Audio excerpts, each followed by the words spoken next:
রাদিয়াল্লাহু তাআলা আনহা বলেন যে আমার বান্ধবীদেরকে নিয়ে আমি দোলনায় খেলাচ্ছিলাম, আমার মা ডাকলেন আয়েশা, আমি দৌড়িয়ে আসলাম। আসতেই আমার মা আমার মুখে হাতে যেখানে ধুলোবালি লেগেছিল সেগুলো একটু ধুইয়ে দিলেন, ধুইয়ে দিয়ে আমাকে একটা ঘরে নিয়ে গেলেন। দেখি সেখানে আনসারীদের মহিলা, বিষয়টা আমি বুঝলাম না, আনসারীদের মহিলা আমাকে সুন্দরী করে সাজালো। আসমা বিনতে ইয়াজিদ বলছেন কাইয়ামতু আয়েশা তালে রাসূলুল্লাহ সাল্লাল্লাহু আলাইহি সাল্লাম, আমি আয়েশাকে রাসূলের জন্য সুন্দরী করে সাজালাম। ঠিক 8টা, 8:30, 9টার সময় আমার মা একটা ঘরে নিয়ে আমাকে ঢুকলেন, আমাকে সাজানো হয়েছে। সাজানো উচিত, কিন্তু নেল পালিশ নখে দেওয়া হারাম। নখ যেমন বড় করা হারাম, নেল পালিশ নখে দেওয়া হারাম। নেল পালিশ নখে দেওয়া ইহুদি খ্রিস্টানদের পতিতালয়ের মেয়েদের বৈশিষ্ট্য নয়। নেল পালিশ নখে দেওয়া ইহুদি খ্রিস্টানদের পতিতালয়ের মহিলাদের বৈশিষ্ট্য। কপালে টিপ দেওয়া হারাম।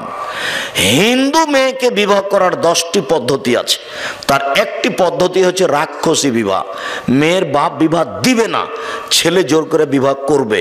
কোন রকম করে যদি কপালে টিপ দিয়ে দিতে পারে তাহলে বিবাহ হয়ে গেছে। হিন্দুদের মেয়েকে বিবাহ করার 10টি পদ্ধতি আছে, তার একটি পদ্ধতি হচ্ছে রাক্ষসী বিবাহ, আর সেটা হলো কপালে টিপ দেওয়া। হিন্দুদের পক্ষ থেকে এসেছে কপালে টিপ দেওয়া, কাজে কোন মুসলিম মহিলা কপালে টিপ দিতে পাবে না, চিরদিনের জন্য হারাম। কোন মহিলা নখে নেল পালিশ দিতে পাবে না, চিরদিনের জন্য নেল পালিশ দেওয়া হারাম। কি দিবে? মেহেদি দিবে। একজন মহিলা রাসূলের কাছে একটা পত্র দিল, তার প্রয়োজনীয় কথা। পত্রটা দিতেই আল্লাহ রাসূল বললেন আইয়াত রাজুল মেমরা, এই হাতটা পুরুষের না নারী? মানে আল্লাহ রাসূল হাতটার নিন্দা করলেন। ওই হাতে মেহেদি লাগানো ছিল না। মহিলা তো মেহেদি লাগানো নেই কেন? তার মানে মহিলা মানুষকে হাতে মেহেদি লাগাতে হবে জরুরি, পুরুষ মানুষের হাতে পায়ে মেহেদি লাগা হারাম। পুরুষ মানুষ হাতে পায়ে মেহেদি লাগাতে পাবে না। পুরুষ মানুষ মেহেদি লাগাবে দাড়ি পেকে গেলে, চুল পেকে গেলে, চুল দাড়িতে। তাছাড়া হাতে মেহেদি দিতে পাবে না, নখে মেহেদি দিতে পাবে না, এটা মহিলাদের। মহিলারা হাতের নখে তো মেহেদি দিবে, পায়ের নখেও দিতে হবে। পায়ের নখে মেহেদি লাগাতে বাধ্য, দিতেই হবে। আব্দুর রাজ্জাক সাহেব, আমাদের দেশে তো পায়ে মেহেদি দেয় না, এটা একটা কুসংস্কার চলে আসছে। কেন দেয় না? আমরা শুনেছি যে আল্লাহর নবী মেহেদি দাড়িতে লাগিয়েছেন, এই জন্য পায়ে দেয় না। তো আল্লাহর নবী দাড়িতে মেহেদি লাগিয়েছেন এই কথা তো ঠিক। আল্লাহর নবী দাড়িতে আতরও লাগিয়েছেন, কিন্তু আল্লাহ নবী বলেছেন কোন ঋতুবতী মহিলা যদি ঋতু থেকে, হাইজ থেকে পবিত্র হয় তাহলে গোসল করার পরে আতর লজ্জা স্থানে ব্যবহার করবে। তো আল্লাহ নবী আতর যে দাড়িতে লাগিয়েছেন, এইবার যেই নবী দাড়িতে আতর লাগালেন সেই নবী বলছেন যে মহিলারা যখন ঋতু থেকে, হাইজ থেকে গোসল করে পবিত্র হবে তখন তারা লজ্জা স্থানে আতর ব্যবহার করবে। তাহলে আতর ব্যবহার করার কারণে আতর কোরআন মাজিদ হয়ে যায়নি, পবিত্র হয়ে যায়নি, কাজটা হলো সুন্নাত। কথাটা বুঝতে পারেননি? তারা তো এরকম হয়ে গেল যে আমাদের পীর সাহেবের বাড়ি এইদিকে, সেই জন্য আমরা ওইদিকে পা করে হাঁটি না, তো এরকম হয়ে গেল। তাহলে কাবা ঘরে পা করে পা লাগিয়ে দেওয়া যায়, কাবা ঘরের সাথে পা লাগিয়ে থাকা যায়, আর ওর কেবলা পীরের বাড়ি যেদিকে সেদিকে পা করা যায় নাই। মানে ধর্ম নিচে নামতে নামতে নামতে মানুষের কাছে আর ধর্ম বলে কোনো জিনিস নাই। ওর বিবেক যেমন নষ্ট হয়ে গেছে, মনে করছে ধর্ম তেমন নষ্ট হয়ে গেছে। মহিলারা হাতে এবং পায়ে মেহেদি লাগাতে বাধ্য, জরুরি। আয়েশাকে সুন্দরী করেও সাজানো হলো। পুরুষের জন্য ওই সব জিনিস চলবে যা দেখতে পাওয়া যায় না, গন্ধ পাওয়া যায়। পুরুষের জন্য ওই সব জিনিস চলবে যা দেখতে পাওয়া যায় না, গন্ধ পাওয়া যায়। আর মহিলাদের জন্য ওই সব জিনিস জরুরি যা দেখতে পাওয়া যায়, গন্ধ পাওয়া যায় না, যা দেখতে পাওয়া যায়, গন্ধ পাওয়া যায় না। তাহলে যেসবগুলো হাটে বাজারের জিনিস আছে সুন্দরী হওয়ার জন্য, আসকারা মাস্কারা আইলা মাইলা যা আছে সব,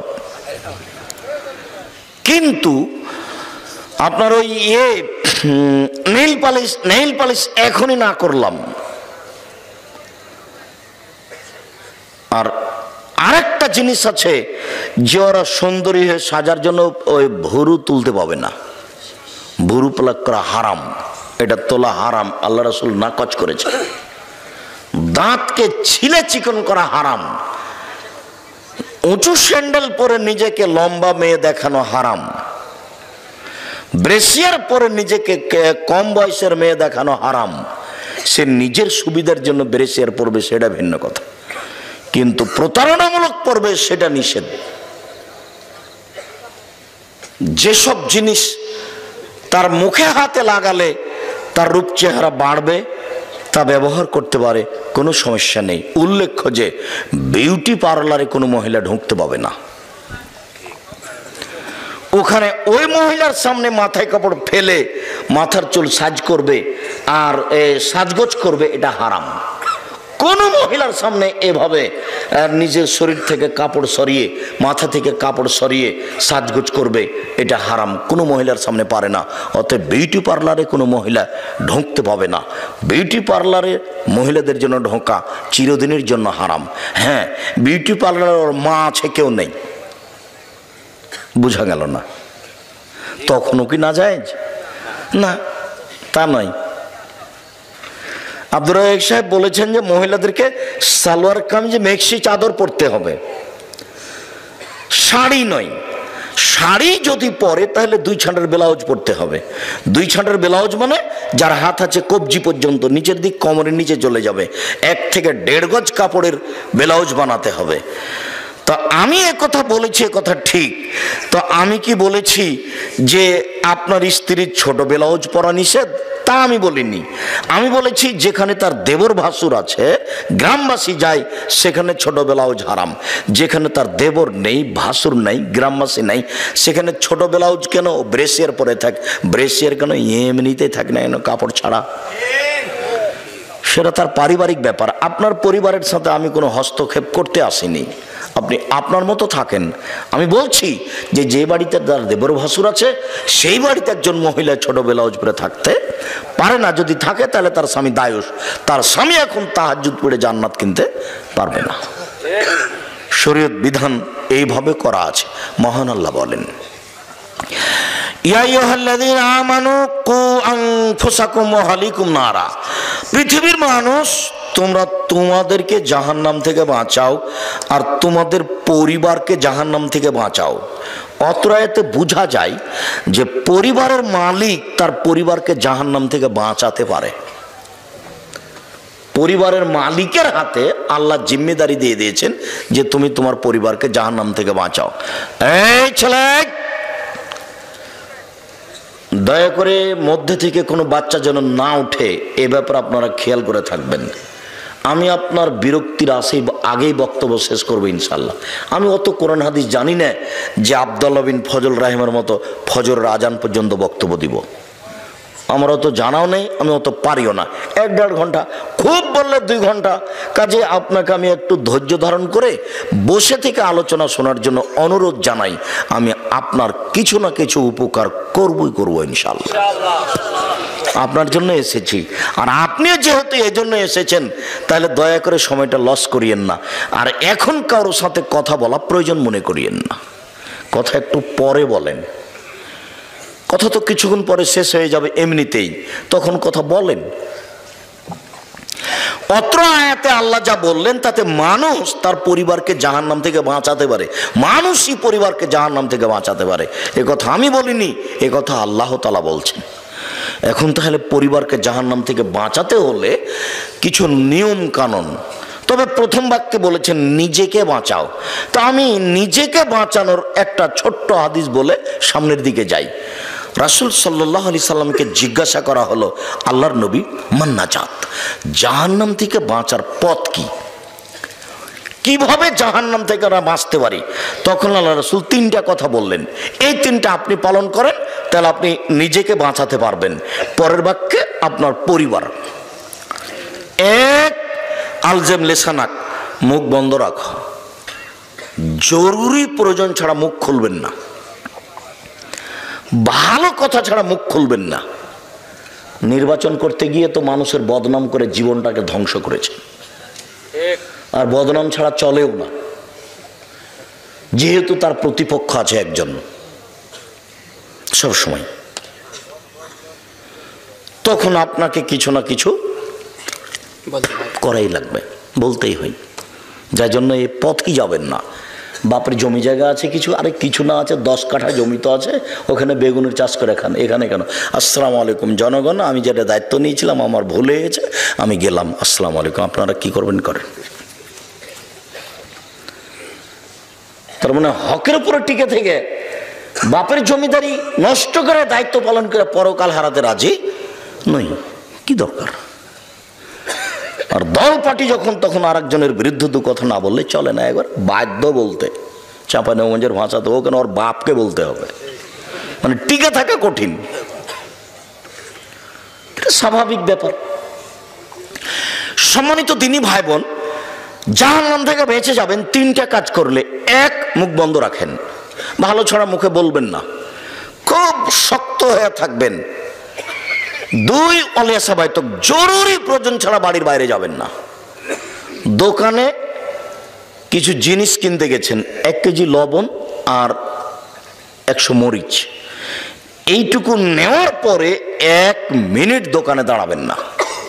কেন? ওখানে আরো 2 জন বসে আছে, আরেকজনের বদনাম হচ্ছে, ওখানে আপনি কানে দিবেন না। জরুরি প্রয়োজন ছাড়া বাড়ি ত্যাগ করবেন না। পুরুষ মানুষ জরুরি প্রয়োজন ছাড়া বাড়ির বাইরে যেতে পারে না। বলেন তো আপনার বউ কিভাবে বাইরে বাজার করতে যেতে পারে? আপনি কি মরেছেন? আপনার বড় ছেলে কি মরেছে কাপুরুষ? বউ কেন বাজারে? বউ কেন বগুড়া যাচ্ছে? বগুড়া বাজারে তো মহিলাদের ঠেলে ভিতরে ঢোকা যায় না। তো কারো কি স্বামী নাই? সবাই কি স্বামী মুক্ত মহিলা? কারো স্বামী নেই, কারো ভাই নেই। কেন কেন যাবে সে? কই আমাদের তো চলে, বছর বছর যাবৎ চলে, আমাদের চলছে তো, আমরা তো দুনিয়াতে বেঁচে আছি, আমাদের তো কোনোদিন বাজারে যাওয়া লাগে না, আমরা তো এই দুনিয়াতে আছি বেঁচে, কোনো সমস্যা হয় না। আপনার কেন সমস্যা? আপনার কেন বউ যাবে বাজারে? ও কেন কাপড় কিনতে যাবে? ও কেন জিনিস কিনতে যাবে? পুরুষ মানুষ আপনি জরুরি প্রয়োজন ছাড়া বাড়ির বাইরে যাবেন না, জান্নাত হবে। 3, পাপের জন্য কাঁদবেন। রাসূল সাল্লাল্লাহু আলাইহি ওয়াসাল্লাম বলেছেন, কেউ যদি আল্লাহর ভয়ে কাঁদে তাহলে ওর জাহান্নামে যাওয়া ওইরকমই অসম্ভব গাভীর বাঁট ওলান বান থেকে দুধ বের করে ভিতরে ঢোকানো যেমন অসম্ভব। সুবহানাল্লাহ। গাভীর বাঁট বান থেকে চাপ দিয়ে দুধ বের করে ভিতরে ঢোকানো যাবে? এইটা যেমন অসম্ভব, আল্লাহর ভয়ে কাঁদে যে তার জাহান্নামে যাওয়া তেমনি অসম্ভব। 3টা কাজ করেন, জান্নাত হবে, জাহান্নাম থেকে বেঁচে যাবেন। আপনি বেঁচে গেলেন, এখন পরিবার। কয়েকটা জিনিস পরিবারকে জাহান্নাম থেকে বাঁচাতে হবে। 1, পরিবারের ছেলে মেয়েকে শিরক করতে দেওয়া যাবে না।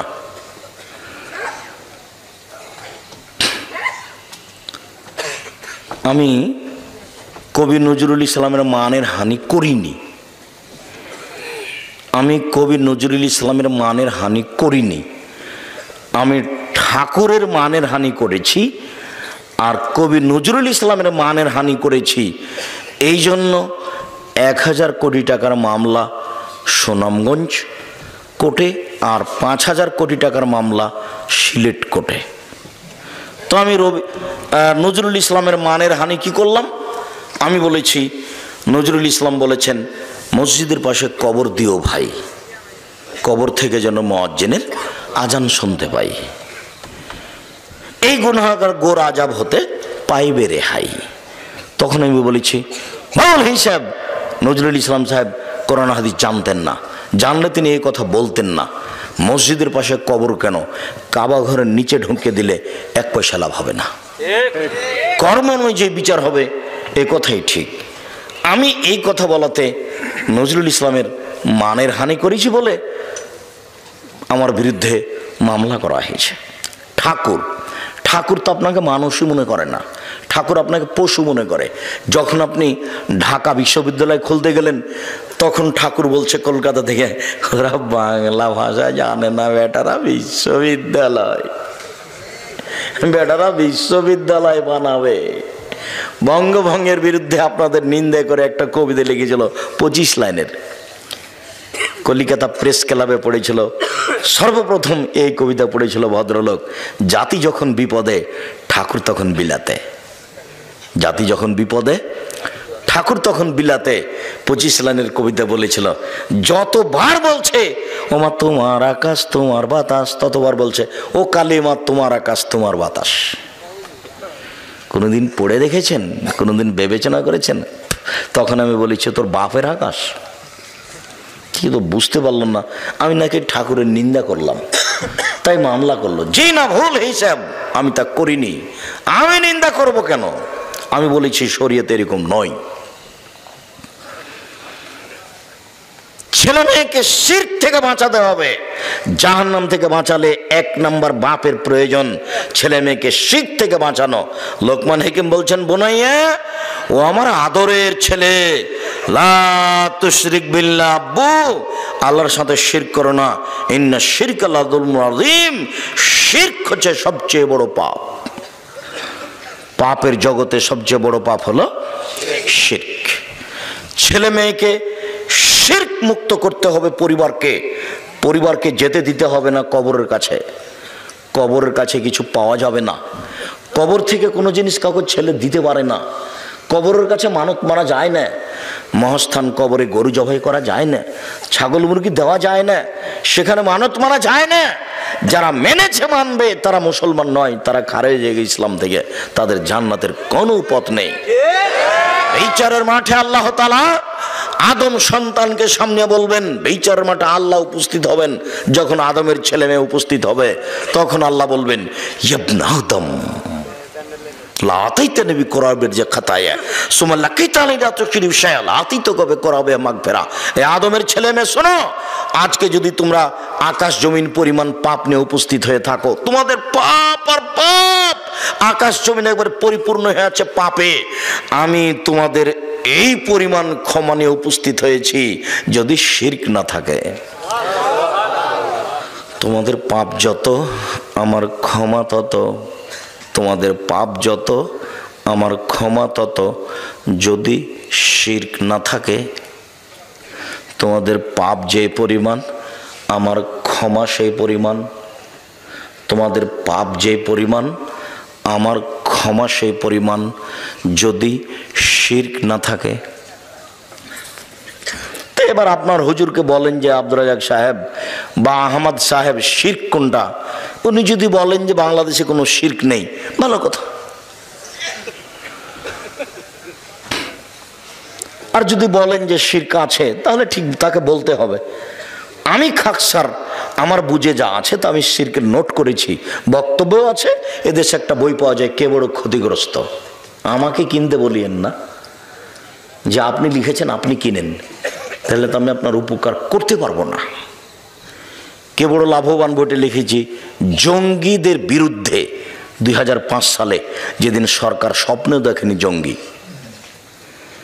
সেদিন আমি কলমে লিখেছি এদেশের মাটিতে জঙ্গি বিরোধী বক্তব্য আমার চেয়ে কারো কঠোর কঠিন আছে তা আমার জানা নেই। আমার আগে জঙ্গি বিরুদ্ধে কলম ধরেছে কেউ আমার আগে, তা আমার জানা নাই। 2005 সালে আমার বইটা ছাপা, বইয়ের নাম কে বড় লাভবান। 1 লাইন পড়লে বুঝতে পারবেন আপনার সুবিধা। ক্ষতিগ্রস্ত 1 লাইন পড়লে বুঝতে পারবেন আপনার ক্ষতি, তার নামই হলো ক্ষতিগ্রস্ত। কে বড় ক্ষতিগ্রস্ত আর ওটা কে বড় লাভবান। ওতে এক জায়গাতে সিরিয়াল দেওয়া আছে, এটা শিরক, এটা শিরক, এটা শিরক, এটা শিরক, সিরিয়াল দেওয়া আছে। আর ধারাবাহিক কোথায় কোথায় কোথায় কোথায় শিরক হয় এগুলো সব উল্লেখ করা আছে। এখন আপনার ইমাম যদি বলেন যে আমাদের দেশে শিরক নাই, ভালো কথা, বিচারের মাঠে আল্লাহ বলবেন যে তোমার যদি শিরক না থাকে তাহলে তোমার পাপ যত আমার ক্ষমা তত। সেদিন কি আল্লাহও বুঝবেন না যে কোনটা শিরক?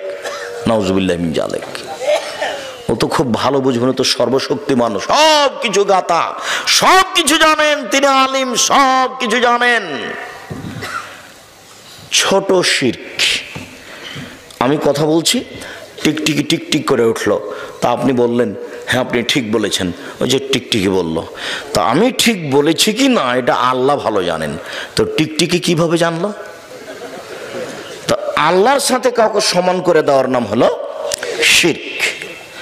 যখনই গাড়িটা ছুটেছে ঢাকা থেকে বা গোবিন্দগঞ্জ গাইবান্ধা থেকে রংপুর থেকে, তখন থেকে বারবার কন্ট্রাক্টর বলছে, ড্রাইভার বলছে কন্ট্রাক্টরকে, ভাই মহাস্থানে 10টা টাকা দিও, ভাই মহাস্থানে 10টা টাকা দিয়ে দিও। কেন? তার মাথায় কাজ করছে যে মহাস্থানে 10টা টাকা দিলে গাড়িটা অ্যাক্সিডেন্ট হবে না, ও কবর থেকে ঠেকিয়ে দিবে অ্যাক্সিডেন্ট যেন না হয়। এর নাম শিরক। অ্যাক্সিডেন্ট ঠেকাতে পারে কে? আল্লাহ। ড্রাইভারের ধারণাই যে ওই কবরে যে আছে সেও পারে। নাউজুবিল্লাহ মিন যালিক। তার নাম শিরক।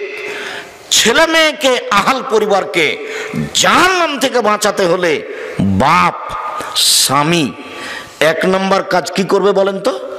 শিরক থেকে ছেলে মেয়েকে বাঁচাবে। তো বাপই তো শিরক বুঝে না, বাপকে শিরক বোঝার জন্য আজকে অনুরোধ জানাচ্ছি, যাওয়ার সময় যদি একটা বই থাকে, কে বড় ক্ষতিগ্রস্ত, নিজে যদি পড়তে না পারেন তাহলে ছেলেকে বলবেন আবু পড়ো তো, কোথায় শিরক আছে আমি একটু অবগত হই। দেখে দেখে দেখে দেখে শিরক ছেড়ে দিবেন, ছেলে মেয়েকে ছাড়াতে বাধ্য করবেন। এদেশের জন্মগতি হচ্ছে শিরকের উপরে, এদেশের জন্ম স্বভাবই খারাপ। আপনাকে আমি বলিনি যে সৌদি আরবের একটা বাচ্চা, খুব দুষ্ট বাচ্চা, সাইকেলে চড়ে যাচ্ছে, যেতে যেতে একটা ইঁটে ধাক্কা খেয়ে উল্টে পড়ে গেছে। তখন ছেলেটা ছাল চামড়া উঠে গেছে, লাফ দিয়ে উঠে বলছে তাওয়াক্কাল তো আল্লাহ, আমি আল্লাহর উপরে ভরসা করি। আর বগুড়া বাংলাদেশের একটা খুব দুষ্ট ছিল শয়তান, ও যাতে সাইকেলে চড়ে খুব জোরে যাচ্ছে, যেতে যেতে একটা ইঁটে ধাক্কা খেয়ে উল্টে পড়ে গেছে, ছাল চামড়া উঠে গেছে। ও লাফ দিয়ে উঠে বলছে অমুকের বাচ্চা অমুক ইঁট রেখেছে। বুঝতে পারলেন না মনে হয়? ও ছেলে বলছে পড়ে গিয়ে, ও কিন্তু কে ইঁট রেখেছে তার দোষ উল্লেখ করেনি। ওই ছেলেটা বলতো তাওয়াক্কাল তো আল্লাহ, পড়ে গেছি তাতে কি হবে, আমি আল্লাহর উপরে ভরসা রাখি। আর এই ছেলেটা বলছে অমুকের বাচ্চা অমুক ইঁট রেখেছে। এ তাওয়াক্কাল তো আল্লাহ, আল্লাহর উপরে ভরসা রাখে আমি, এই কথাই জানে না। ওর জন্মসূত্রই এরকম নয়, মাও জানে না, বাপও জানে না, এমনিতে চলছে। ওর বাপ বিবাহ দিয়েছে ছেলের, তাই বউয়ের কাছে গেছে, তাই বাচ্চা হয়ে গেছে, এই জন্য বাপ। ও কিভাবে বাপ হয় সেটা তার জানা নাই, কিভাবে মা হয় তার জানা নাই। একটু আমি ভুলে যেতে পারি, এখানেই 2টা কথা বলে যাচ্ছি, একটা মাকে আর একটা বাপকে। এক, বাপ মান কারাত লাহু ওয়ালাদা মান ওয়ালাদা লাহু ওয়ালাদান, কারো যদি ছেলে মেয়ে জন্ম নেই, ফাল ইহসান ইসমাহু, সেজন্য তার সুন্দর নাম রাখে। বাপ যেন ছেলে মেয়ের একটা সুন্দর নাম রাখে। তো তার ছেলেটার নাম লিটন, লিটন বলেই ডাকছে বাপ। বাপেরও স্বভাব ভালো নয়, মায়েরও নয়। তার আবার বলছে যে ভালো নাম আর একটা আছে, ডাকে খারাপ নাম বলে, আর ভালো নাম আর একটা আছে। তার মানে গতি স্বভাবই উল্টা। সুন্দর নাম রাখতে হবে। ও আদাবাহু, সুন্দর শিষ্টাচার দিতে হবে। শিষ্টাচার তো বাপ মায়ের জানা নাই, শিষ্টাচার কাকে বলে একটু পরে আমরা আসছি। ফাইজা বালাগা, ছেলে মেয়ে যখন বড় হয়ে যাবে, ফলে ইজবে জহু, বাপ তার বিবাহ দিয়ে দিবে। ফাইজা বালাগা, ছেলে মেয়ে যদি বড় হয়ে যায়, ওলা মিজাবে জহু, যদি বাপ তার বিবাহ না দেয়, ফাইন আসাবা ইসমান, ওই ছেলে মেয়ে যদি পাপ করে, ফাইন ইসমলা আবিহে, সে পাপ তার বাপের হবে। ক্লাস শিশুতে মেয়েটাকে ভর্তি করেছেন, যায় আসে, পঞ্চমে উঠেছে তখন মেয়েটা যুবতী, অষ্টমে উঠেছে তখন মেয়েটা যুবতী, ওই পোশাকে যাচ্ছে। এখন যত মানুষ দেখছে, সমস্ত মানুষের যত পাপ হচ্ছে, তত পাপ আপনার মেয়ের হচ্ছে, ওই পরিমাণ পাপ আপনার হচ্ছে, সমান সমান। এক পাপ তিন ভাগে বিভক্ত, যে দেখেছে সেই, আর মেয়েটা আর মেয়ের বাপ, কারোটা কম হবে না। তো এবার আপনার মেয়ে আজিল হক কলেজে পড়ছে, ভালো, ও আবার গেছে এতে চিল্লে গেছে লন্ডন, মেয়ে এখানে পড়ছে, ধর্ম পাগল মনে হচ্ছে এদের কাছে। কি করে হয় এটা? হয় কি করে? এটা চলে কিভাবে? আল্লাহ ভালো জানে। উপস্থিত বৈঠকের দিনই মুসলিম বোন শোনেন, আপনাকে বলছে, হ্যাঁ মেয়ে কথা বলছো কেন? তোমার মাথায় কাপড় নেই কেন? শরম করো না? তুমি ইতস্তবোধ করো না? লজ্জাবোধ করো না? একটা দিনই বৈঠকে এসেছে, তোমার মাথায় কাপড় নেই কেন? উপস্থিত বৈঠকের মুসলিম বোন এদিকে শোনেন, এদিকে খেয়াল করেন, আপনার গল্প শুনতে আসেনি, শুধু আপনাকে বলছি খাস করে এই কথাটা।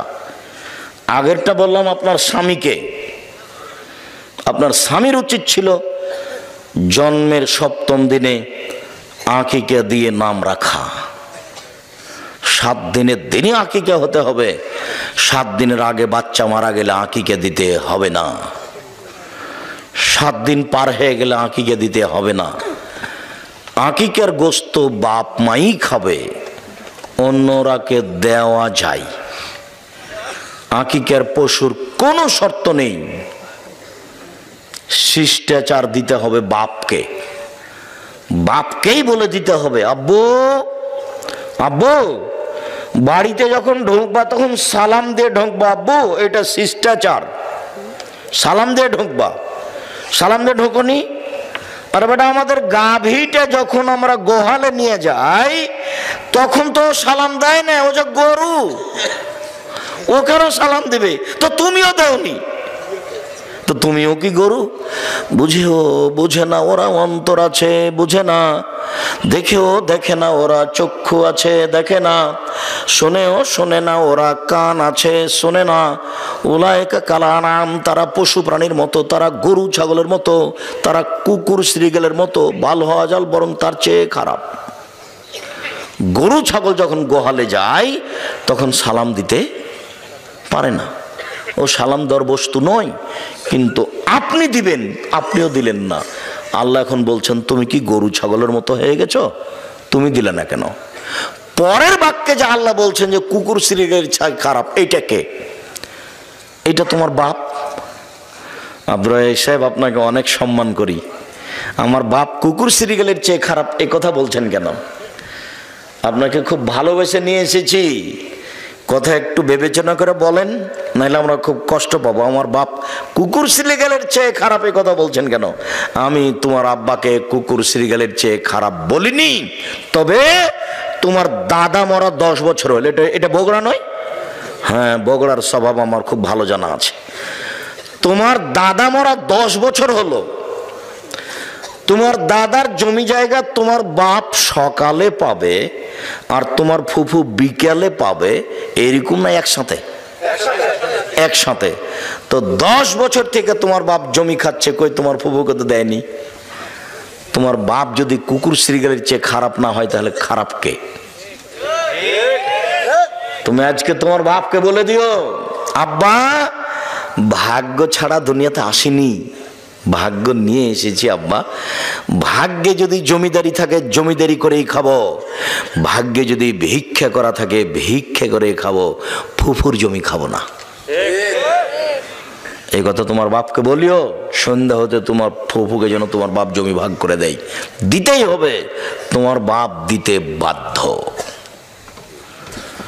তোমার বাপের বিচারের মাঠে দেরিতে হবে।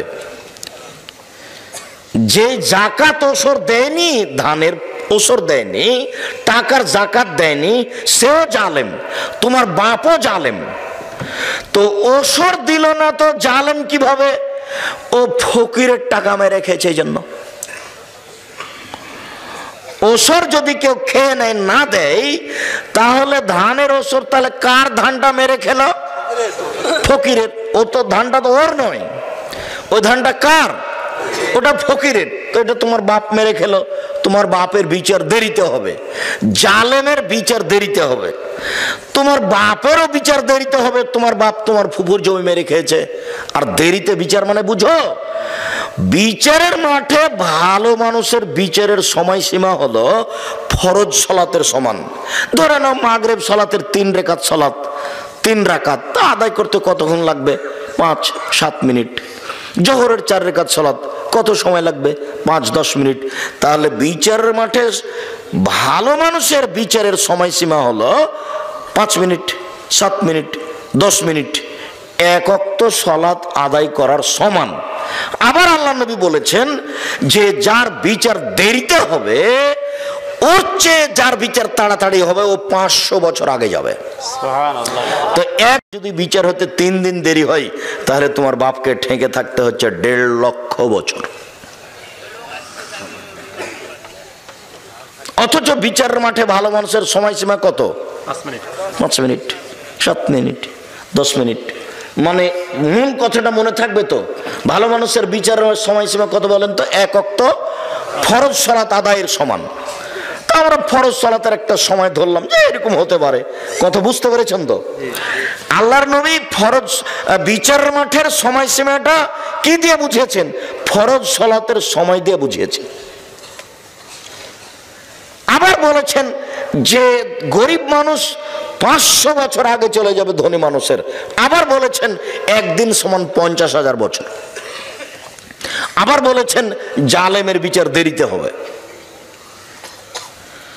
যেমন যে সুদ খেয়েছে তার বিচার দেরিতে হবে। কেন? বিচারের মাঠে একটা রক্তের নদী বানানো হবে, দিয়ে ওই লোককে ফেলে দেওয়া হবে, দিয়ে তার মুখের উপরে পাথর মেরে তাকে মারতে থাকা হবে। চলবে চলবে চলবে, তার মানে বিচার তার পরে হবে, চলবে। কত দিন দেরি হবে আল্লাহ ভালো জানে। তারপরে বিচার হয়ে জাহান্নাম না জান্নাত। ও সুদ খেয়েছে সেজন্য বিচার মাঠে এইভাবে। একটা লোক যাকাত দেয়নি, তো তার ধান শস্যকে সব তার কাঁধে তুলে দেওয়া হবে। ও কাঁধে করে নিয়ে ঘুরবে ঘুরবে, কতদিন ঘুরবে। আবার তার ধান টান যা আছে ওকে সাপ বানিয়ে দেওয়া হবে, গলায় তুলে দেওয়া হবে, বারবার দংশন করবে আর চলতে থাকবে। কতদিন দেরি হবে আল্লাহ ভালো জানেন। আবার যদি সেগুলো গরু ছাগল মহিষ হয় তাহলে ওকে ফেলে দিবে, দিয়ে তখন গরু ওকে শিং দিয়ে গুতাতে থাকবে আর পা দিয়ে ডলতে থাকবে। কতদিন চলবে আল্লাহ ভালো জানে। যদি 3 দিন দেরি হয় তোমার বাপের ওসর না দেওয়ার কারণে বিচারের, তারা 1.5 লক্ষ বছর দেরি হলো। আর ওইদিকে তোমার বাপ জালেম, তোমার ফুফুর জমি তোমাকে দেয়, তোমার বাপ দেয়নি, তাহলে ও তো কুকুর সিরিয়ালের চেয়ে খারাপ। ওর বিচার কত দেরিতে হবে আল্লাহ ভালো জানে।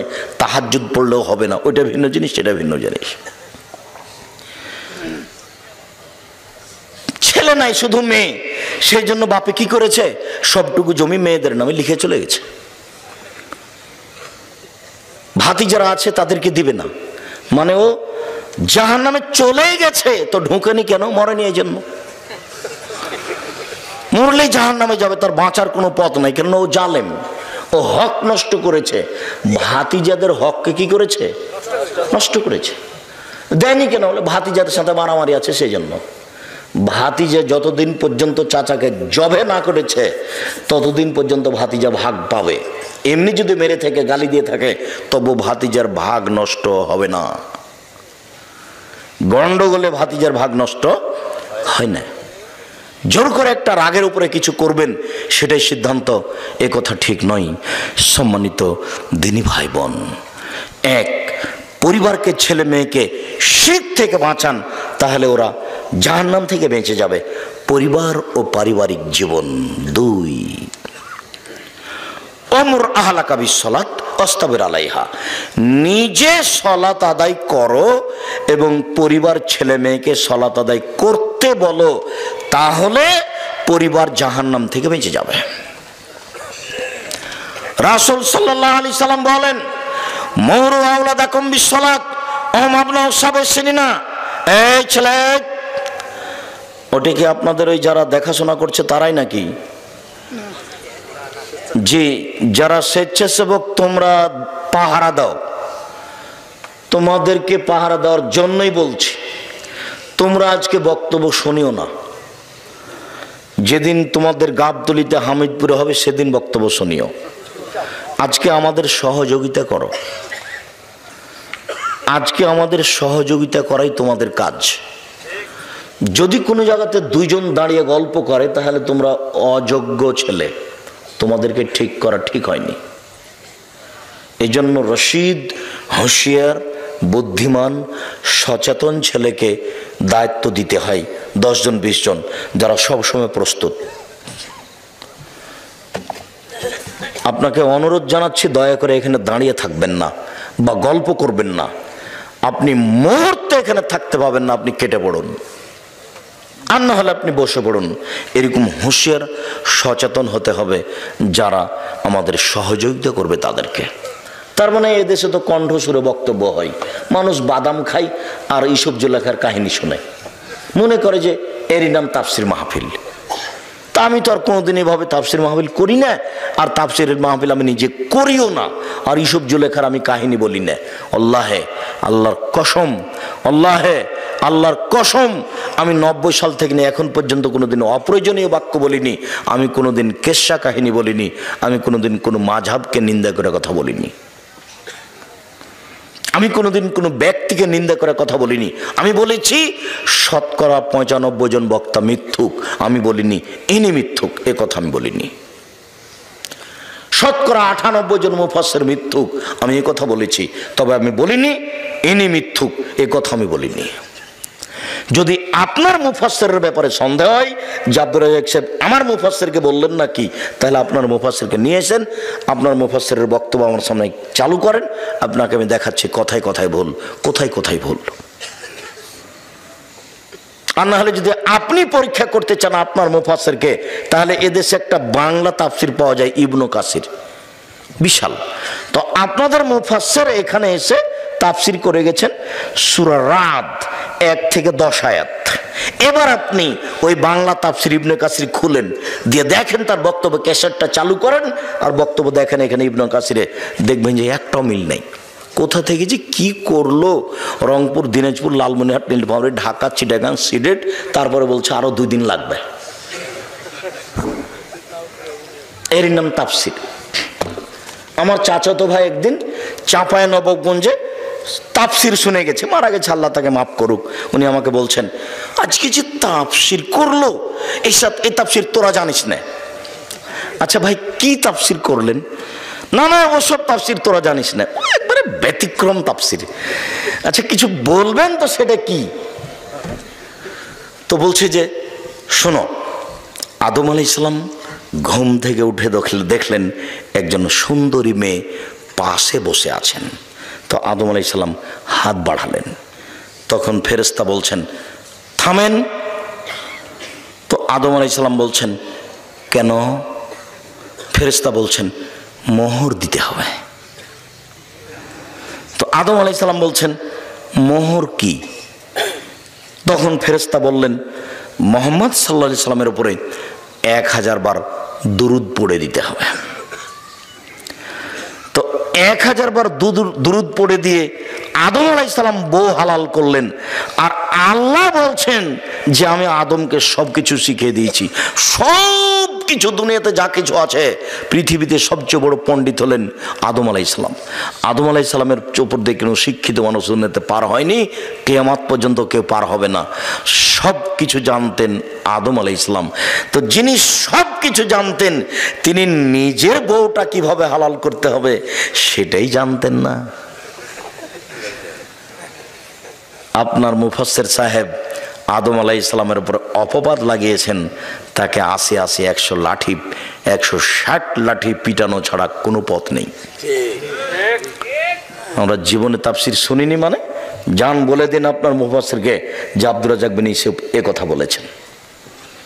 আর জীবনে যেন আপনার উস্তাদ আর কোনো দিন তাফসির না করে, তার একটা ঘটনাই যথেষ্ট, যে জীবনে কোনো দিন তাফসির করতে পাবেন না উনি। তাফসির কি জিনিস তার জানাই নাই, কি করে একটা তার নামে মিথ্যা ঘটনা করে দিল। ঠিক এইরকমই যে আব্দুল কাদের জিলানী রাহিমাহুল্লাহ চলে যাচ্ছেন উপর দিকে, কোথায় যাচ্ছেন? আল্লাহর বিচার ভুল হয়ে গেছে, ঠিক করতে যাচ্ছে। আল্লাহর বিচার ভুলে একজনে ঠিক করতে যাচ্ছেন, এগুলো মানুষে বলছে। একদিন বগুড়া, এটা তো বগুড়াতে না, ওইটা বগুড়া কোথায়, বগুড়া কোথায়, ওটা একটা কামেল ফাজেল, জি জামিল মাদ্রাসা নয়, ওটে আপনার বগুড়া ড্যামাজানের ওইদিকে নগর মাদ্রাসা। জি, জাযাকাল্লাহ খায়ের। নগর মাদ্রাসায় একজন মুফাসসির বলছেন যে আব্দুল কাদের জিলানীদের বাড়িতে একজন ভিক্ষুক ভিক্ষে চাইতে এসেছে। তখন আব্দুল কাদের জিলানীর মা ভিক্ষে দিয়েছে। তো ফকির আব্দুল কাদের জিলানীর মাকে দেখে আসক্ত হয়েছে। তো আব্দুল কাদের জিলানীর মাকে এখনো বিবাহ করবে বা খারাপ কিছু। তখন আব্দুল কাদের জিলানী মায়ের পেট থেকে বাঘ হয়ে বের হয়েছে, দিয়ে তাকে হত্যা করেছে। এখন তো আর কেউ জিজ্ঞাসা করলো না যে আচ্ছা আব্দুল কাদের জিলানী বাঘ হয়ে মায়ের পেট থেকে বের হয়ে ফকিরকে হত্যা করলো, তো ফকির তো তার মাকে হত্যা করেনি, হত্যার বদলে হত্যা, এটা তো হারাম। তাহলে আব্দুল কাদের জিলানী জন্ম হওয়ার আগেই মানুষকে মেরে দিয়েছে, উনি তো জন্ম হলে আর বিচে দুনিয়াতে থাকতে পাবেন না। কেন? কেসাসে তাকে কি করতে হবে? হত্যা করতে হবে। এক। দুই, আব্দুল কাদের জিলানী মায়ের পেট থেকে বাঘ হয়ে তো বের হলেন, ঢুকলেন কিভাবে? এখনো তো প্রসাবের সময় হয়নি। মুফাসসির জনগণের সামনে এভাবে তাফসীর করছেন, জনগণ চুপ আছে। নগর মাদ্রাসার ঘটনা নকল করছে। অবাক হতে হবে, অবাক। আমি বলিনি ইনি মিথ্যুক, আমি বলেছি শতকরা 98 জন মুফাসসির মিথ্যুক। আল্লাহর কসম, আমি জাতিকে ফাঁকি দিতে আসিনি। জাতিকে ফাঁকি দিয়ে আমি পরকাল হারাতে রাজি নই, এ কাজ আমি করতে চাই না। সম্মানিত দিনী ভাই বোন, রাসূল সাল্লাল্লাহু আলাইহি সাল্লাম বলেন, মুরু আওলাদাকুম বিসসালাত ওয়া হুম আবনাউ সাবঈ সিনিনা, তোমরা তোমাদের ছেলে মেয়েকে সালাত আদায় করতে বলো 7 বছর বয়সে। ওয়াজরিবুহুম আলাইহা ওয়া হুম আবনাউ 10 সিনিনা, ওদেরকে পিটিয়ে সালাত আদায় করাও 10 বছর বয়সে। 7 থেকে নিয়ে 10 পর্যন্ত বাপে মায়ে বলবে আব্বু সালাত আদায় করো, আম্মু সালাত আদায় করো। 10 বছর বয়স, আহমাদ সালাত আদায় করেছো? জি না। দাঁত ভেঙে দেবো একবারে, পিটিয়ে চামড়া তুলে দেবো, তার মানে বাপ। 15 বছর বয়সে ছেলে সালাত আদায় করেনি, তখনও বাপ ছেলের সাথে আছে, এ বাপ নয়। একে আমি বাপ বলে স্বীকৃতি দিইনি। এরকম বাপের কোনো প্রয়োজন নেই। 15 বছর বয়স হয়ে গেছে, ছেলে এখন বড়, ও যুবক হয়ে গেছে, ও এখন এই বাড়িতে থাকতে পারে না, এই বাড়িতে খেতে পারে না, এই বাড়িতে তার বসবাসের কোনো সুযোগ নেই। যে সালাত আদায় করে না তাকে রাসূল সাল্লাল্লাহু আলাইহি ওয়াসাল্লাম কাফের বলছেন। সালাতই এমন একটা ইবাদত, আশ্চর্য ইবাদত, যার উপরে নির্ভর করে অন্যান্য ইবাদত। সালাত আছে, নামাজ আছে, তো সব ইবাদত আছে। নামাজ নেই তো কিছুই নেই। রাসূল সাল্লাল্লাহু আলাইহি ওয়াসাল্লাম বলছেন, শোনো শোনো, যে লোকটা জান্নাতে চলে গেছে, এই লোকটা জান্নাতে চলে গেছে। কেন? রাস্তায় একটা গাছ পড়েছিল, কেটে সরিয়ে দিয়েছে, এই জন্য। তো তাহলে গাছটাতে অসুবিধা হচ্ছিল, সেই জন্য জান্নাতে চলে গেছে। তো একটা কুকুর আপনাদের বাড়ির সামনে মরে পড়ে আছে রাস্তায়, মানুষ যেতে খুব কষ্ট পাচ্ছে, এখন আপনি কুকুরটা সরিয়ে দিয়েছেন, কোনো জায়গাতে পুঁতে দিয়েছেন, এর বিনিময়ে জান্নাত। হাদিস বুখারী মুসলিম। চেয়ারম্যানকে সরাতে হবে না, আপনাকেই সরাতে হবে, বিনিময় জান্নাত। হাদিস বুখারী মুসলিম। এটা আমি বলিনি, এটা মুহাম্মদ সাল্লাল্লাহু আলাইহি সাল্লাম বলেছেন। এখন আপনার নামাজ নেই, এখন এই নেকিটা থাকবে না, থাকবে না, এটা কেটে যাবে, অথচ খুব দামি নেকি। নামাজ এক আশ্চর্য ইবাদত, যার উপরে নির্ভর করে অন্যান্য ইবাদত। আপনি তো বহুদূরের কথা, 15 বছর বয়সের ছেলে আপনার বাড়িতে আছে, নামাজ পড়ে না, তখন আপনি বাপ, এ কথা ঠিক নয়। 15 বছর বয়সের মেয়ে নামাজ পড়ে না, তখন আপনি মা বাপ, এ কথা ঠিক নয়। উপস্থিত বৈঠকের মুসলিম বোন, আপনাকে অনুরোধ জানাচ্ছি, এই মেয়ে শোনো, তোমার বয়স 15 বছর, তোমাকে সতর্ক করি। তোমাকে সতর্ক করতে গিয়ে একটা কথা ছেড়ে এসেছি, যাক ওটা পরে হবে। এখানে আপনাকে জরুরিভাবে বলতে চাচ্ছি এই যে আপনার মেয়েটা 15 বছর বয়স, সালাত আদায় করে না, আপনার বাঁচার পথ কোথায়? আপনি কেমন মা?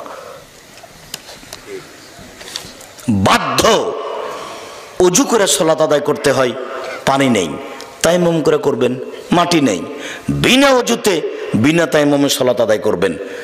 দাঁড়িয়ে সালাত আদায় করতে হয়, দাঁড়িয়ে থাকা যায় না, বসে থেকে করবেন, বসে থাকা যায় না, শুয়ে থেকে করবেন। কেবলার দিকে মুখ করে নামাজ পড়তে হয়, কেবলা বোঝা যায় না, কেবলা ছাড়াই নামাজ পড়বেন। পরিষ্কার কাপড় পরে নামাজ পড়তে হয়। পরিষ্কার কাপড় নেই, যে কাপড়ে পেশাব পায়খানা লেগে আছে ওই কাপড় পরেই নামাজ পড়বেন। আমি পেশাব পায়খানা সহ পড়তে বলিনি, যখন নেই তখন আপনি কি করবেন? পরিষ্কার অপরিষ্কার কোনো কাপড়ই নেই, উলঙ্গ হয়ে আছেন, এই অবস্থাতে আপনাকে নামাজ পড়তে হবে না, আপনি বাধ্য। সম্মানিত দিনী ভাই বোন, আমাদের আজকের আলোচনা পরিবার ও পারিবারিক জীবন। পরিবারকে জাহান্নাম থেকে বাঁচানোর দ্বিতীয় পথ হলো সলাত। ছেলে মেয়ে যখন আছে তখন তাকে সলাত আদায় করতে বাধ্য করতে হবে। তৃতীয়, আর রাজুল সৈয়দ অল মারাত সৈয়দা। এই পরিবারে স্বামী হচ্ছে কর্তা আর স্ত্রী হচ্ছে কর্ত্রী। স্বামী হচ্ছে কর্তা আর স্ত্রী হচ্ছে কর্ত্রী। নিজের কাজ করে যে তাকে বলে কর্মী, অপরের কাজ দেখে যে তাকে বলে কর্তা। নিজের কাজ করে যে তাকে বলে কর্মী, অপরের কাজ দেখে যে তাকে বলে কর্তা। আপনি নিজে নামাজ পড়ছেন, আপনি কর্মী। যখন আপনার ছেলেকে বলছেন আব্বু আজান হয়েছে, চলো চলো আব্বু, চলো চলো ওযু করে চলো, এখন আপনি কর্তা। আপনার স্ত্রী নিজে উঠে সালাত আদায় করলো রাত্রে, তখন আপনার স্ত্রী মহিলা কর্মী। ঘুম থেকে উঠে আপনার বৌমাকে বলছেন খালেদা আম্মু উঠো, আম্মু উঠো, বৌমা উঠো, আজান হয়ে গেছে, ওযু করে সালাত আদায় করো। এখন আপনার স্ত্রী কর্ত্রী, ও তার দায়িত্ব পালন করছে। ও যদি দায়িত্ব পালন না করে বিচারের মাঠে ঠেকে যাবে, ওর জাহান্নাম হবেই।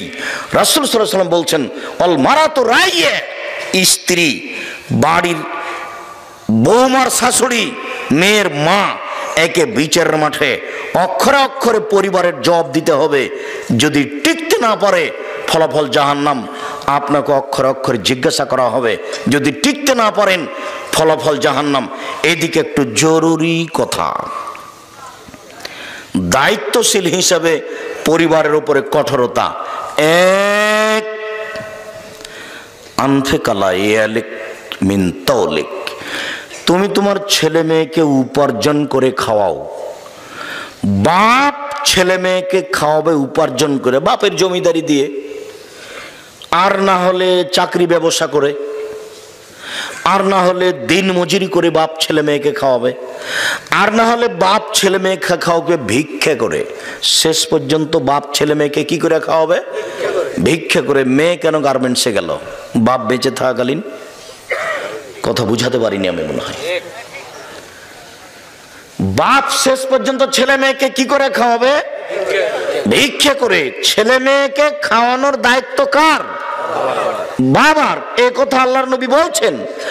আমি বলিনি যে ছেলে মেয়েকে ভিক্ষা করে খাওয়ান, আমি বলছি আপনার বাপের জমিদারি দিয়ে খাওয়ান, সমস্যা নেই। আপনি ব্যবসা করে খাওয়ান, আপনি দিন মজুর করে খাওয়ান। যদি কোনোটাই না থাকে তখন আপনার কি হবে? তখন আপনি শেষ পর্যন্ত ভিক্ষা করে ছেলে মেয়েকে খাওয়াবেন, পড়াবেন। আপনার ছেলের টোকাই হতে পারে না, আপনার ছেলে রাস্তায় নামতে পারে না, গার্মেন্টসে যেতে পারে না। এটা আপনার দায়িত্ব, জরুরি দায়িত্ব। শুনুন, এরপর আল্লাহ রাসূল বলছেন ওয়ালা তারফু আসাকা আদাবান মিন আহলিক, পরিবার থেকে শিষ্টাচারের লাঠি উঠিয়ে নিও না। ওইখানে তিনি বললেন ছেলে মেয়েকে পিটিয়ে নামাজ পড়াতে হবে। আর এইখানে তিনি বলছেন যে পরিবার থেকে লাঠি উঠানো যাবে না। সময়ে ছেলে মেয়ে স্ত্রীকে লাঠির মাধ্যমেই সংশোধন করতে হবে, এ কথা রাসূল সাল্লাল্লাহু আলাইহি সাল্লাম বলেন। 2, 3, রাসূল সাল্লাল্লাহু আলাইহি সাল্লাম বলছেন আল্লেক আসাকা আলা বাবেক, তুমি তোমার লাঠিটা তোমার দরজায় ঝুলিয়ে রাখো। তোমার ছেলে মেয়ে দেখে মনে করবে একটু যদি 19 বিষয়, তাহলে আমার আব্বা এই লাঠি দিয়ে সংশোধন করবে। এই কথা রাসূল সাল্লাল্লাহু আলাইহি সাল্লাম বলেন। তিনি আদেশ করেন পরিবারকে কন্ট্রোল করার জন্য লাঠি ব্যবহারের। সাথে সাথে আপনি মনে রাখবেন, পৃথিবীতে সবচেয়ে দামি মানুষ, পৃথিবীতে সবচেয়ে সম্মানী শিক্ষিত মানুষ, এই ছেলে তোমরা খুব সতর্ক থাকো।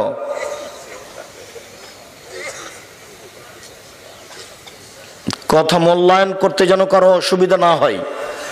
আমরা আপনাদের কিছুক্ষণ পরেই ছেড়ে দেব। কাজে আপনারা পরিবেশ নষ্ট করে কোনো জায়গাতে দাঁড়িয়ে থাকার চেষ্টা করবেন না। আর পেশাব পায়খানার প্রয়োজন হলে একটু দেরিতে, কিছুক্ষণ পরই আমরা আপনাদের অবসরে চলে যাব। কাজে আপনি মনে করবেন না কোনো সময় যে আমি এই কথাগুলি ছেড়ে চলে যাই, বা একটু চা খেয়ে আসি, বা একটু পানি পান করে আসি, এটা আপনি মনে করবেন না। আপনার সব কিছু দোকানপাট অপেক্ষা করছে। ছেলে মেয়েকে সংশোধন করতে হবে। লাঠি দিয়ে পৃথিবীর সবচেয়ে দামি মানুষের কথা বলেন, পৃথিবীতে সবচেয়ে ভদ্র মানুষের কথা বলেন। মোহাম্মদ সাল্লাল্লাহু আলাইহি সাল্লামের উপর দিয়ে ভদ্র মানুষ পৃথিবীতে কেউ জন্ম নেননি। মোহাম্মদ সাল্লাল্লাহু আলাইহি সাল্লামের উপর দিয়ে কোনো দামি মানুষ কেউ পৃথিবীতে জন্ম নেয়নি। কিন্তু তিনি পরিবারকে কন্ট্রোল করতে বলছেন কি দিয়ে? লাঠি দিয়ে। এটা আপনি ভুল বুঝিয়েন না। আপনার মেয়েই রাস্তাঘাটে চলছে কেন? আপনার কারণে। এখন আপনার মেয়ে মাথায় কাপড় না দিয়ে বসে আছে আপনার স্বভাবের কারণে। আপনার স্বভাবই খারাপ। আপনার স্ত্রী এখানে বসে আছে ছোট ব্লাউজ পরে, আপনার স্বভাবের কারণে। বিবাহ করতে পারলেই স্বামী হওয়া যায় না, ক্ষমতার নাম স্বামী। আল্লাহ রাসূল বলছেন, যুবক, ক্ষমতা থাকলে বিবাহ করো। ক্ষমতা মানে স্ত্রী মিলনের ক্ষমতার নাম ক্ষমতা নয়। ক্ষমতা মানে মোহর দিতে পেরেছি 2 লক্ষ, তার নাম ক্ষমতা নয়। ক্ষমতা মানে স্ত্রীর জন্য বাড়ি তৈরি করেছি, পেশাব পায়খানা তৈরি করেছি, তার নাম ক্ষমতা নয়। ক্ষমতা মানে চোখ যেভাবে ঘুরে বউ সেভাবে চলে, তার নাম ক্ষমতা। চোখ যেভাবে ঘুরে মানে বউকে যেভাবে উঠতে বলে সেভাবে উঠে, বউকে যেভাবে বসতে বলে সেভাবে বসে, তার নাম ক্ষমতা। আয়েশা রাদিয়াল্লাহু তাআলা আনহা বলছেন, তার বদনামের কথা, তার খালাকে নিয়ে পেশাব পায়খানা করতে বাইরে গেছে। তো ফিরে আসার সময়তে তার খালা পায়ে কাপড় বেঁধে পড়ে গেছে। তখন তার খালা বলছেন, মেস্তা ধ্বংস হোক। তখন আয়েশা রাদিয়াল্লাহু তাআলা বলেন, কি খালা? মেস্তা হচ্ছে বদরি সাহাবী, আপনি তার বদদুয়া করলেন কেন? কেন খালা বললেন মেস্তা ধ্বংস হোক? ছি ছি ছি ছি খালা, এটা কথা হলো? মেস্তা হচ্ছে বদরি সাহাবী, বদরে উপস্থিত ছিলেন, বদরের যুদ্ধে। তখন খালাতে বলছে, এই খাকের মেয়ে, তুমি জানো বগুড়ার ভাষায়, ধুর হামদা, তুই জানিস ঘটনা কি? কি খালা? মেস্তা তো তোর নামে বদনাম করেছে, তুই নাকি সাফনের মুআত্তালের সাথে জেনা করেছিস, এটা যে সবাই বলছে। মেস্তা বলে বেড়াচ্ছে, খালা এ কথা কি আল্লাহর নবী জানেন? হ্যাঁ। খালা এ কথা কি আমার আব্বা জানেন? হ্যাঁ। খালা এ কথা কি আমার আম্মা জানেন? হ্যাঁ, সবাই জানে।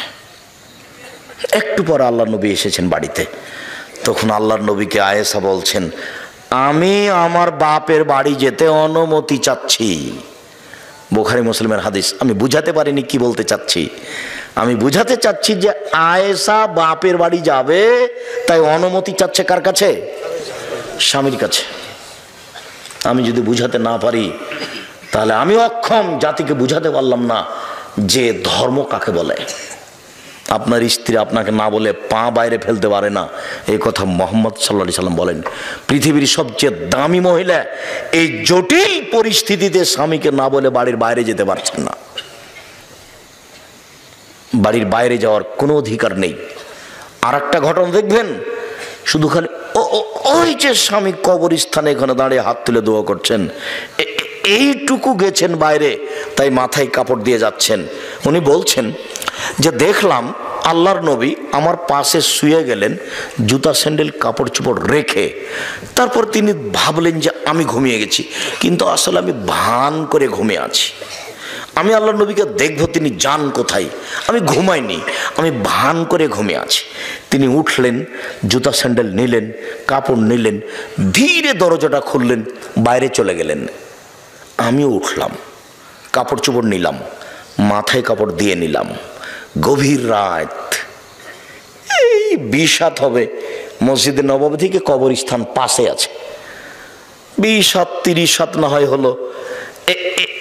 এইটুকু আয়েশা বের হয়ে যাচ্ছেন, সুন্দর করে মাথায় কাপড় দিয়ে বের হচ্ছেন। দেখি স্বামী ওই যেখানে হাত তুলে দোয়া করছেন, ঘুরলেন, আমিও ঘুরলাম, জোরে হাঁটলেন, আমিও জোরে হাঁটলাম, দৌড়ালেন, আমিও দৌড়ালাম, আমি আগে বিছানে চলে এসেছি। আল্লাহ নবী আমার পাশে এসে বলছেন, কি খবর আয়েশা, মোটা শ্বাস কেন? গা হসে গেছে। দেখেন, আসলে আমি পরীক্ষা করছিলাম আপনি আমার কাছ থেকে অন্য কোনো স্ত্রীর কাছে যান নাকি, এটা দেখছিলাম। তো দেখলাম আপনি কবরস্থানে গিয়ে হাত তুলে দোয়া করছেন, মাথায় কাপড় দিয়ে গেলেন। পৃথিবীর সবচেয়ে দামি মহিলা, এইটুকু রাস্তা, রাতে কোনো মানুষ নেই। আর একটা কথা শোনেন, আয়েশা রাদিয়াল্লাহু তাআলা আনহা বলছেন, আল্লাহর নবীর কবর হলো আমার ঘরে, তো আমি এখন ওই ঘরে ঢুকি, মাথায় কাপড় দিনে অত হিসাব করি না, কেন এটা আমার স্বামীর কবর। কয়দিন পরে কবর হলো ওখানে আমার বাপের, তখন আমি মাথায় কাপড় দিনে এমনিতেই ঢুকি, কেন এটা আমার স্বামীর কবর, এটা আমার বাপের কবর। কয়দিন পরে ওখানে কবর হলো উমারের, তখন আমি লজ্জা করি, না না না না, এখানে একজন বেগানা পুরুষ আছে, বড় শক্তিশালী মেজাজি মানুষ, আমার বড় লজ্জা হয় উমরকে। আমি সেদিন থেকে ওখানে মাথায় কাপড় ছাড়া একদিনও ঢুকিনি। আয়েশা মরা মানুষকে লজ্জা করেন, মাথায় কাপড়ে তো ঢোকেন, আর আপনি মহিলা মানুষ, আপনার শরম হয় না? কি করে আপনি ছোটবেলা পরে পুরুষের সামনে হাঁটেন, আপনার একটু লজ্জা হয় না কেন? কি করে আপনি মাস্টার ডিগ্রি পাস মহিলা, আপনার মাথায় কাপড় নিয়ে দিন রাত ঘুরে বেড়াচ্ছেন, আপনার একটু লজ্জা হয় না কেন? শরম হয় না কেন? হায়া হয় না কেন? আপনার স্বামী কা পুরুষ একটু বলে না কেন? আপনার বাপ কা পুরুষ একটু বলে না কেন? সব মিলে সংসার, বাপ মিলে সংসার, স্বামী মিলে সংসার, স্বামী স্ত্রী মিলে সংসার, লাঠি দিয়ে সংসার, এ কথা মুহাম্মদ সাল্লাল্লাহু আলাইহি ওয়াসাল্লাম বলেছেন, আমি বলিনি। আমি এখানে বলার কিছুই না, কেউ না। আয়েশা একটা মরা মানুষকে লজ্জা করছেন, কথা মনে হয় বুঝাতে পারলাম না। জি, শুকরিয়া, জাযাকুমুল্লাহ খাইর। আপনি কথাটা স্মরণ রাখেন, সময় আপনি বলতে পারবেন যে বিষয়টি এরকম। সম্মানিত দিনী ভাই বোন, আমরা এই অংশে খুব তাড়াতাড়ি এসে আরেকটা ছোট্ট অংশ বলে শেষের অংশের দিকে যাচ্ছি। আরেকটা অংশ হচ্ছে এই, রাসূল সাল্লাল্লাহু আলাইহি ওয়াসাল্লাম বলেন, মান কানাত লাহু ওয়ালিদা ফাআল্লামাহা ফাহসানা তালিমাহা ওয়া আদাবাহা ফাহসানা তাতিবাহা। কারো যদি কাজের মেয়ে থাকে, সেজন্য তাকে শিখিয়ে দেয়, সুন্দর শিখিয়ে দেয়, শিষ্টাচার শিখিয়ে দেয়, সুন্দর শিষ্টাচার শিখিয়ে দেয়, তাহলে তার ডবল নেকি। ছেলে মেয়েকে তো পড়াতে হবেই, কাজের মেয়েকে পড়াতে হবে, কাজের মেয়েকে শিষ্টাচার শিখিয়ে দিতে হবে। আমি আর আপনি বুঝতে পারলাম না শিষ্টাচার কাকে বলে। সম্মানিত দিনী ভাই বোন, সেই দিনের হাদিসটা কি মনে আছে যে জাবের রাদিয়াল্লাহু তাআলা আনহু আল্লাহর নবীর সাথে যুদ্ধ করে আসছিলেন, মদিনায় ঢুকবেন, তখন আল্লাহ রাসূল বলেন, এই থামো, বাড়ি যেতে পাবা না, এইখানে অবস্থান করো, সকালে মদিনায় ঢুকতে হবে, এখন নয়। তখন জাবের বলছেন, আল্লাহর নবী, আমি নতুন বিবাহ করেছি, আমাকে বাড়ি যেতে অনুমতি দেন। তখন আল্লাহ রাসূল বলছেন, বিকরা নাম সাইয়্যিব, কুমারী মেয়ে বিবাহ করেছো না তালাক প্রাপ্তা মেয়ে বিবাহ করেছো? তখন তিনি বলছেন, সাইয়্যিব, তালাক প্রাপ্তা মেয়ে বিবাহ করেছি। তখন আল্লাহ রাসূল বললেন, হাল্লা বিকরান তুলাইবকা, তুমি অবিবাহিতা মেয়ে কেন বিবাহ করলে না? তুমি তার সাথে খেলতে, ও তোমার সাথে খেলতো, তুমি তার সাথে খেলতে, ও তোমার সাথে খেলতো। আল্লাহর নবী তো যা বললেন। এখন জাবের রাদিয়াল্লাহু তাআলা কি বলছেন শুনেন। আল্লাহর নবী, আমার বাপ উহুদের যুদ্ধে শহীদ হয়েছেন 6টা মেয়ে রেখে, আমার 6টা বোন আছে, আমার বোনদের সমবয়সের মেয়েকে আমি বিবাহ করতে চাইনি। আল্লাহর নবী, আমার বোনদের সমবয়সের মেয়েকে আমি বিবাহ করতে চাইনি। কেন? লেতুয়াদ্দেবাহুন্না, আমার স্ত্রী যেন আমার বোনদেরকে শিষ্টাচার দিতে পারে। বলে তুয়াল্লেমাহুন্না, আমার স্ত্রী যেন আমার বোনদেরকে শিখিয়ে দিতে পারে।